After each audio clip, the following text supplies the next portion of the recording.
Le dernier miracle de notre civilisation de progrès aura peut-être échappé à certains. Il faut donc en parler. Voici ce miracle.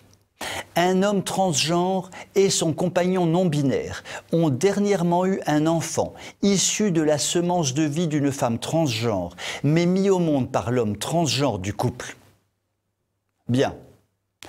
Comme la pédagogie est l'art de la répétition, je réexplique, car moi-même, je ne suis pas sûr d'avoir tout compris.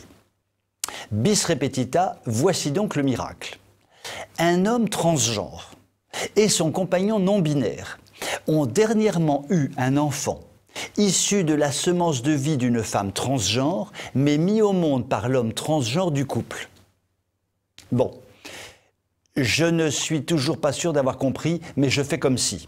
Donc, partons du principe que ce n'est pas très compliqué et que ce miracle évoque tout simplement la fin de la famille patriarcale construite sur l'hétérosexualité. Effectivement, ce n'est pas très compliqué. Si l'on souhaite en savoir plus et creuser ces pistes décoiffantes, il est toujours possible de se rendre sur le site Observatoire des transidentités afin d'y voir plus clair. Et pour y voir plus clair, l'on y verra plus clair. L'on pourra découvrir tout un ensemble de sigles kabbalistiques, FT, FTM, MTF, qui ressemblent à des ondes de stations radio et qui sont censés ouvrir le chemin du bonheur aux individus ou aux personnes.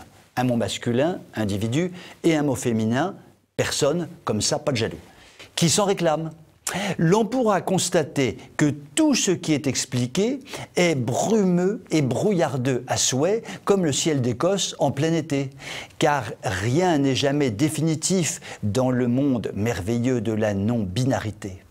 Vous pouvez être un homme, être né avec des chromosomes XY, mais aimer les mini-jupes roses tout en vous faisant appeler Robert et épouser Jean-Luc, qui est une femme, et le lendemain, troquer votre mascara pour de la mousse à raser.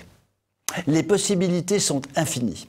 Infinies pour tomber dans la plus effrayante des déprimes, comme l'expliquent un certain nombre de personnes qui se sont amusées à ce petit jeu et qui crient désormais leur désespoir.